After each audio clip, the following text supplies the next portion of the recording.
तो दोस्तों स्वागत है सभी लोगों का एक और new battle through the heavens की वीडियो के अंदर में। और आज की इस वीडियो में हम लोग जानेंगे कि कैसे शोयन हमारा फैंटेसी रीम के अंदर में एंटर करता है। जी हाँ, मैंने फैंटेसी रीम और पिल रीम के बारे में आप लोगों को इस वीडियो में बताया था कि ये टॉप 2 हर्डल्स में गिने जाते हैं जो कि हमारे पिल गैदरिंग कंपटीशन में पार्टिसिपेट करने से पहले आपको पार करना पड़ेगा। और आज के इस वीडियो में हम लोग जानेंगे कि कैसे शोयन इसके अंदर में एंटर करता है और उसको कौन कौन सी प्रॉब्लम्स को फेस करना पड़ता है। और मैं सच बता रहा हूँ, आप लोगों का भी दिल बैठ जाएगा इसके अंदर, क्योंकि इतना ज़्यादा डिफिकल्ट होने वाला है ये। शोयन लड़ाइयाँ जीतने में तो एक्सपर्ट है, लेकिन जब बात दिल पर आती है तो वो थोड़ा सा कमज़ोर हो जाता है। अरे ये दिल नहीं है भाई, ये कुछ और है। वो वाले दिल की बात कर रहा हूँ मैं। फैमिली, फ्रेंड्स, रिलेशनशिप, ये सब कौन से रिलेशनशिप में घुस जाते हो तुम लोग। तो जैसा कि मैंने पिछली वीडियो में बताया था कि इन दोनों हर्डल्स के रिगार्डिंग जैसे अनाउंसमेंट हो जाती है तो सभी लौंडे उस फैंटेसी रीम के अंदर में एंटर कर जाते हैं।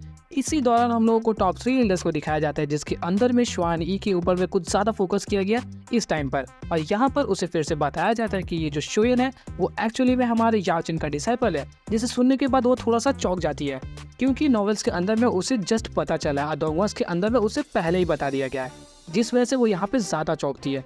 इसके साथ साथ स्वान कॉन्गजी उसे ये भी बताते हैं कि एक्चुअली में जो हमारे याओचिन का सोल है उसे हॉलो सोल्स वालों ने कैप्चर करके रखा है, जिसे सुनने के बाद श्वान ही यहाँ पे ज़्यादा टेंशन में आ जाती है और वो वहाँ पर अपना गुस्से वाला रूप को दिखाने लगती है और कहती है कि ये जो याओचिन है वो स्टार्टिंग से ही काफ़ी ज़्यादा जिद्दी लड़का है। उसे कितनी बार कहा गया कि हॉलो सोल्स वाले उसके पीछे पड़े हुए हैं, लेकिन फिर भी वो कभी इस बात को सुनता नहीं है। उसे पता था कि कई सारे अल्केमिस्ट को हॉलो सोल्स वालों ने पकड़ के रखा है और याओचिन के ऊपर हॉलो सोल वालों की नज़र काफ़ी दिनों से लगी हुई है, लेकिन वो फिर भी इतना लापरवाह है कि उस रूइंस के अंदर में अकेला चला गया। अगर वो उस दिन उस रूइंस के अंदर में अकेला नहीं गया होता तो आज सिचुएशन कुछ और ही होती। और इन सभी चीज़ों को हमारी चाची काफ़ी खूबसूरती भरे चेहरों से थोड़ी गुस्से वाले मिजाज में बता रही थी।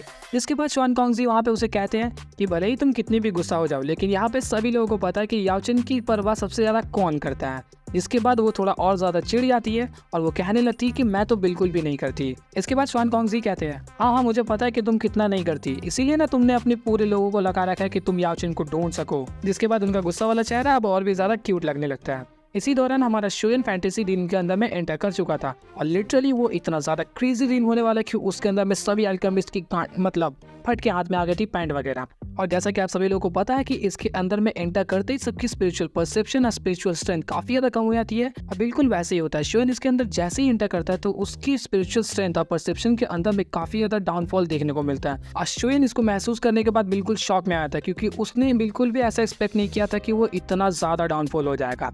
और वो धीरे धीरे करके अपनी उसी बची हुई स्पिरिचुअल स्ट्रेंथ और परसेप्शन के साथ में आगे बढ़ता जाता है। तो उस दौरान वो दिखता है कि वहाँ पे कई सारे छोटे मोटे हर्डल्स आ रहे थे। उन सभी छोटे मोटे हर्डल्स को काफ़ी इजीली सभी लोग पार कर रहे थे, लेकिन कुछ ऐसे भी अल्केमिस्ट थे जो कि अपनी स्पिरिचुअल स्ट्रेंथ का इस्तेमाल भी नहीं कर पा रहे थे सही तरीके से और खुद को ऐसी कई सारी मुसीबतों में डाल रहे थे जिससे निकल पाना उनके लिए काफ़ी ज़्यादा मुश्किल है। और वो थोड़े मोड़े नहीं थे, बल्कि काफ़ी बड़े नंबर्स में थे। और जैसे कि मैंने आप सभी को बताया था कि एक फैंटेसी बीस्ट की बॉडी से बना है, तो इसके अंदर में भूल भुलैया भी प्रेजेंट था, भूल भुलैया 4। चिंता मत करो, इसके अंदर में मंजुलिका और हमारे कार्तिक आर्यन, अक्षय कुमार ये सभी प्रेजेंट नहीं थे, सिर्फ हमारा शोयन ही प्रेजेंट था। इसके बाद शोयन जब धीरे धीरे करके अब और भी ज़्यादा आगे बढ़ता है तो वो पहुंच जाता है एक ऐसी जगह पर जहाँ पर काफ़ी ज़्यादा डेंस कोहरा था और वो कोहरा ग्रे कलर में था, जिस वजह से उसके अंदर में कुछ भी क्लियरली दिखाई नहीं देता। और जब शोयन थोड़ा और ज़्यादा डेप्थ में जाता है तो उसे एक ऐसी चीज़ दिखाई देती है जिसे देखकर वो बिल्कुल बेहोशी की हालत में आ जाता है। अगर अब तक आप लोगों ने गेस कर लिया तो अभी पॉज करो वीडियो को, उसका नाम कमेंट करो। जी हाँ, उसे दिखाई देते हैं मास्टर याओचिन।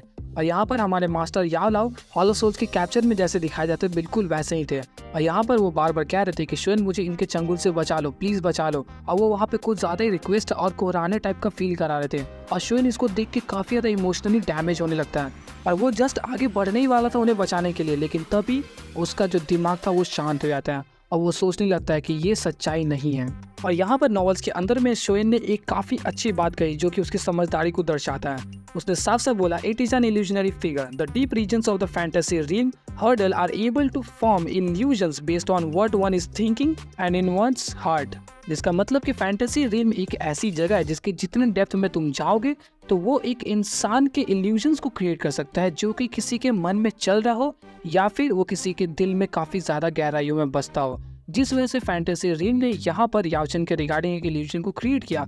और बस इतना ही नहीं, बल्कि शोएन जैसे जैसे करके धीरे धीरे आगे बढ़ता जा रहा था, तो उसे आगे चल के उसके डैड शाओजन भी दिखाई दिए, जो कि सेम वो भी किसी मुसीबत में फंसे हुए थे और वो वहाँ पर शोएन से खुद को बचाने की पुकार कर रहे थे। इसके बाद उसे साइलिन AKA हमारी क्वीन मेडुसा भी दिखाई जाती है।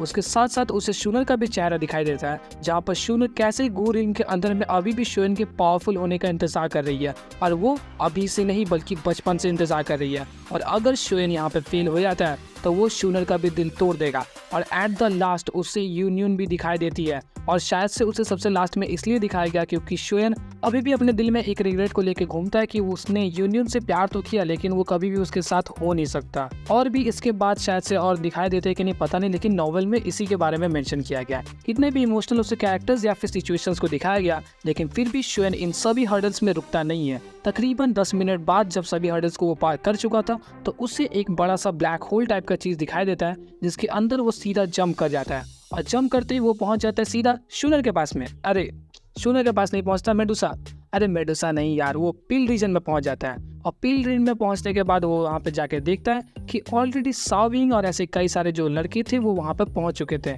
साथ ही साथ उनके बीच में हमारा सॉन्ग किंग भी प्रेजेंट था, और उनके सामने एक एल्डर थे जो कि पिल टावर के एल्डर थे। और उन्होंने एक मैप और कई सारे स्पेशल स्टोन्स को अपने हाथ में पकड़ के बैठा हुआ था।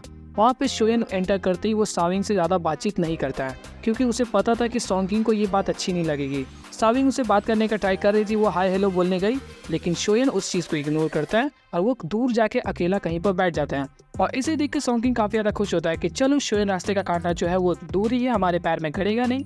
और इसकी थोड़ी देर बाद ही वो जो एल्डर थे एक चीज़ को अनाउंस करते हैं, और सभी लॉन्डो के हाथ में एक स्पेशल स्टोन और साथ ही साथ एक ट्रेजर वाला मैप को दे देते हैं, जो कि हमारे पिल ड्रीम का एक काफ़ी तगड़ा वाला मैप था। इसके अलावा वहाँ पे सभी कॉम्पिटिटर्स को एक लिस्ट दिया जाता है, जिसके अंदर में उन लोगों को काफ़ी ज़्यादा पावरफुल या फिर रेयर मेडिसिनल इंग्रेडिएंट्स को ढूंढ के रखना है, और उसी से उन लोगों को किसी तरीके का शायद से पिल भी रिफाइन करना पड़ेगा। शोएन को जो मिलता है उस लिस्ट के अंदर में थे dragon core 9 leaves mushroom, demon blood spiritual fruit pulp plus ascending immortal grass. और इन तीनों को ढूंढने में शोएन को शाओशुआन की याद आ जाएगी। इसके अलावा उसे जो स्पेशल स्टोन दिया गया था उसके अंदर में वो बताते हैं कि अगर पील रीजन के अंदर में किसी भी तरीके का खतरा आए तो सिर्फ इस बटन को दबा देना, इसके बाद हम लोग वहाँ पर नहीं आएंगे। तुम लोगों का वो जो बटन है वो ब्लास्ट हो जाएगा, उसके बाद तुम लोग सीधा टेलीपोर्ट हो जाओगे पिल टावर के अंदर में। और उसके बाद अगर नहीं दबा पाए तो वो तुम्हारी बदकिस्मती, और जो बीस्ट खा गया या फिर तुम्हारी ले लेगा तो वो तुम लोग समझना। और बस ऐसा बोलने के बाद वो जो चचा थे वो वहाँ से गायब हो जाते हैं। और मैं भी इस वीडियो को लेकर अब गायब हो जाता हूँ, क्योंकि मुझे और भी इसके रिगार्डिंग जो वीडियोस को बनाना है उससे सेपरेट वे में बताना पड़ेगा, क्योंकि इसके अंदर में काफ़ी तगड़े तगड़े इवेंट आने वाले हैं। तो मिलते हैं आपसे एक और न्यू इंटरेस्टिंग वीडियोस के साथ, और भी ऐसे इंटरेस्टिंग वीडियोस के लिए या फिर इसके नेक्स्ट पार्ट के लिए आप लोग चैनल को सब्सक्राइब मार लो।